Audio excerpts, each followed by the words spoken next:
tudo bem? Seja bem-vinda e bem-vindo para a aula de dermatites pustulosas. Vamos começar?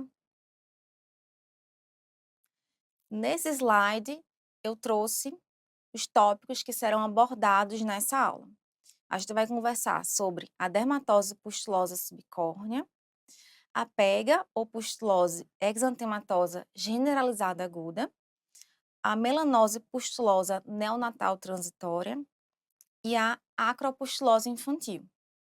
Existem outras doenças que também cursam, que também são dermatoses pustulosas, mas que a gente vai abordar em outras aulas, tá?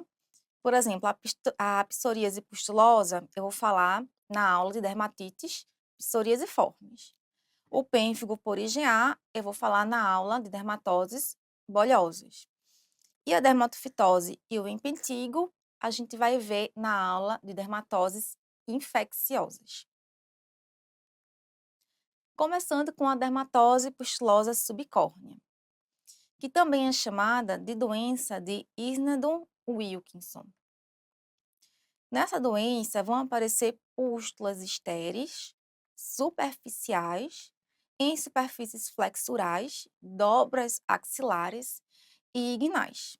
E tem associação com gamopatia monoclonal, tá? E aqui a gente está vendo uma foto clínica da dermatose pustulosa subcorneal.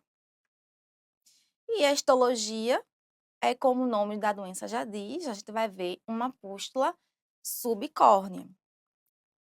Então, a gente vê uma coleção de neutrófilos abaixo da camada córnea. Então, aqui a gente tem a camada córnea e abaixo a gente vê numerosos neutrófilos. Nesse aumento, mais uma vez, a gente vê a camada córnea e abaixo dela numerosos neutrófilos. Tá? E abaixo dos neutrófilos, a gente vê a camada espinhosa da epiderme. Aqui, mais uma vez, destacando os neutrófilos, ó. Destacando os neutrófilos abaixo da camada córnea. A pega ou pustulose exantematosa generalizada aguda se apresenta como pústulas estéreis em face e áreas intertriginosas que se disseminam em algumas horas. Possíveis causas são antibióticos de beta-lactâmicos, tetraciclina, bloqueadores de canais de cálcio e infecções virais. Tá? Então, aqui nessa imagem clínica, a gente vê numerosas pústulas. Histologicamente, a gente vai ver uma pústula subcorneal ou uma pústula intraepidérmica.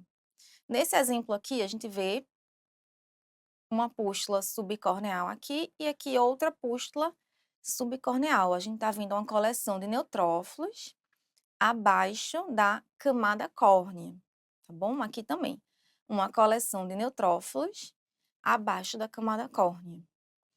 Na derme, a gente vai encontrar um estado inflamatório misto. Então, a gente pode encontrar linfócitos, pode encontrar neutrófilos também perivasculares na derme. Aqui é o maior aumento, a gente vê numerosos neutrófilos, ó, numerosos neutrófilos abaixo da camada córnea, tá? Então, a pústula subcórnea, mas pode ser também uma pústula intraepidérmica.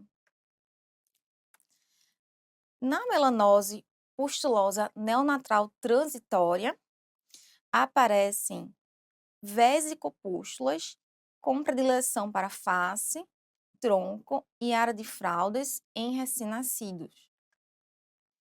Vão aparecer poucas a dezenas de pústulas de 1 a 2 milímetros de diâmetro sobre base não inflamatória.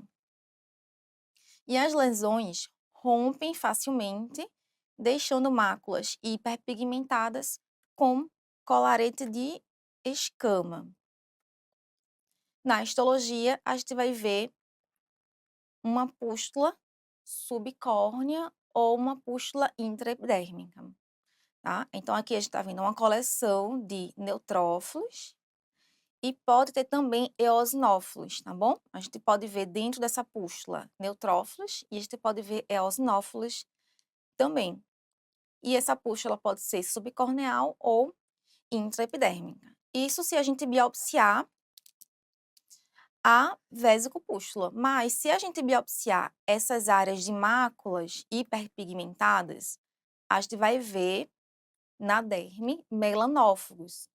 A gente vai ver macrófagos que fagostaram melanina na derme, tá bom? Então, se a gente biopsiar a área de máculas hiperpigmentadas, a gente vai ver incontinência pigmentar na derme ou melanófagos. Na acropustulose infantil, vão aparecer vesículas ou pústulas de 1 a 3 milímetros com predileção para palmas e plantas. Essas vesículas ou pústulas ocorrem ao nascimento ou no primeiro ano de vida e as lesões curam com hiperpigmentação, tá? E aqui, mais uma vez, a gente vai ter uma pústula, tá? Uma coleção de neutrófilos, pode ter também eosinófilos, subcorneal, como a gente está vendo nessa imagem, né? Uma coleção de neutrófilos subcorneal, abaixo da camada córnea, e pode ter também eosinófilos, tá? Isso se a gente biopsiar a área de pústula, né, de vesícula, mas se a gente biopsiar a área com hiperpigmentação, a gente vai ver na derme incontinência pigmentar ou melanófagos, né, macrófagos que fagostaram melanina. E aqui, esse último quadro, ele está mostrando um resumo, né, da aula de hoje e os diagnósticos diferenciais, tá? O que que a gente está vendo nessa imagem? Uma coleção de neutrófilos abaixo da camada córnea. Sempre que a gente vê na histologia neutrófilos na camada córnea ou abaixo da camada córnea, a gente tem que pesquisar fungo, tá? Sempre que a gente encontrar neutrófilo na camada córnea, tem que pesquisar fungo, ok? Então, vamos lá para os diagnósticos diferenciais das pústulas subcorneais. Então, a gente tem a cândida, dá um quadro de pústula subcorneal, a pustulose exantematosa generalizada aguda, a tínia, a melanose pustular neonatal transitória, a psoríase, o pênfigo por IgA, o impetigo, a síndrome do choque, a síndrome da pele escaldada estafilocócica e a dermatose pustular subcorneal ou doença de Isnadon-Wilkinson. Concluímos a aula, espero que você tenha gostado. Muito obrigada e até a próxima.